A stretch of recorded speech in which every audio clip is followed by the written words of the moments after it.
قال لها: ما هذا الذي ترتدينه؟ كم أنت غريبة! أتعجب كيف تعجبك مثل هذه الموديلات.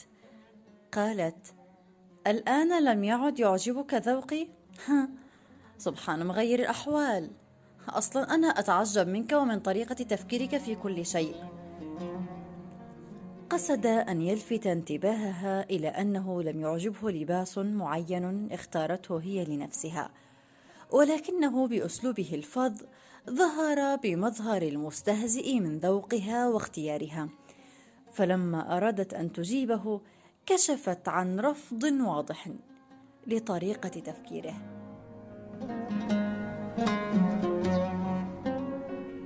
إنه النقد بين الأزواج.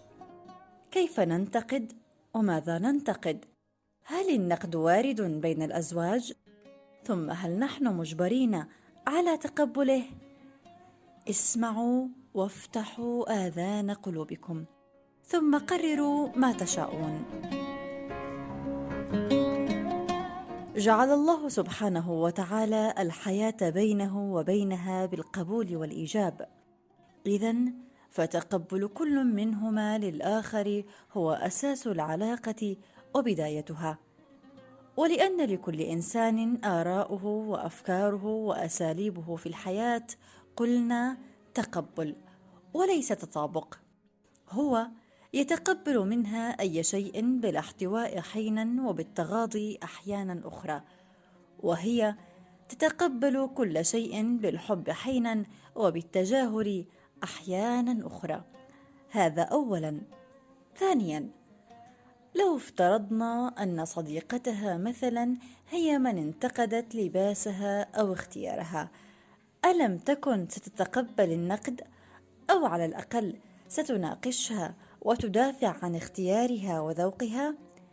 ثالثا، ما يعجبها قد لا يعجبه، وما يروق له قد لا يروق لها.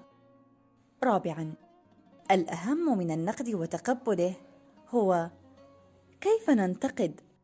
مطالبون نحن بانتقاء كلماتنا بعناية شديدة وتوجيهها بحب شديد نحو الطرف الآخر دون استهزاء أو تقليل.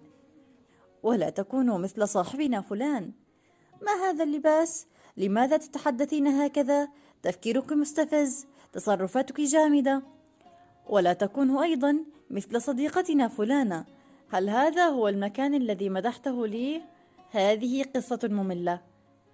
جملوا آراءكم بالحب، ثم تقبلوا آراء شركائكم بحب أيضا. قد نختلف من أجل اتفاق أجمل، وقد نتفق وتبدو حياتنا بالاتفاق أكمل. دمتم في حب.